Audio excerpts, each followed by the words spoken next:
এর অন্ধকারে লোকচক্ষুর অন্তরালে যেখানে পুলিশি পাহারা অনুপস্থিত, রাষ্ট্রীয় গোয়েন্দা বাহিনী যেখানে অপরাগ, স্যাটেলাইটের তীক্ষ্ণ দৃষ্টি যেখানে অসহায়, যুবক গোনা করতে বসছে, গাজায় টান দিবে, জেনায় লিপ্ত হবে, এখনই মদ পান করবে, কিন্তু তার ভেতরে তাকওয়ার গুণ ঝংকার দিয়ে উঠছে, না রে, পৃথিবীর কোনো প্রশাসন দেখে না, পৃথিবীর কোনো মানুষ দেখে না বটে, এখানে সিসি ক্যামেরার ফুটেজ এখানে ধারণ করতে পারবে না বটে, তাম পৃথিবীর মানুষগুলো না দেখতে পারে, কিন্তু আমার আল্লাহ তো আমারে দেখতেছে। কি বলেন ভাই? এই গুণ, এই ভয় যদি কারো ভেতরে থাকে, কোনো মুমিনের ভেতরে থাকে, তার দ্বারা মদ খাওয়া, গাঁজা খাওয়া, নারীবাজি, পতিতায় যাওয়া সম্ভব? ভাই সম্ভব?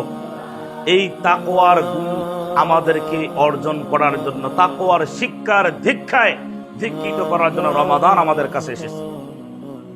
আমরা কি শিক্ষা অর্জন করলাম দেখেন, রমাদানে বেশি থেকে বেশি মানুষ দান করবে, বেশি থেকে বেশি মানুষ আল্লাহর রাস্তায় দান সদকা করবে। যারা মালে নিসাব, আমি গত জুমায় যাকাতের আলোচনা আপনাদেরকে শুনিয়েছিলাম, যে হলো তারা বেশি থেকে বেশি হিসাব নিকাশ করে যাকাত আদায় করবে।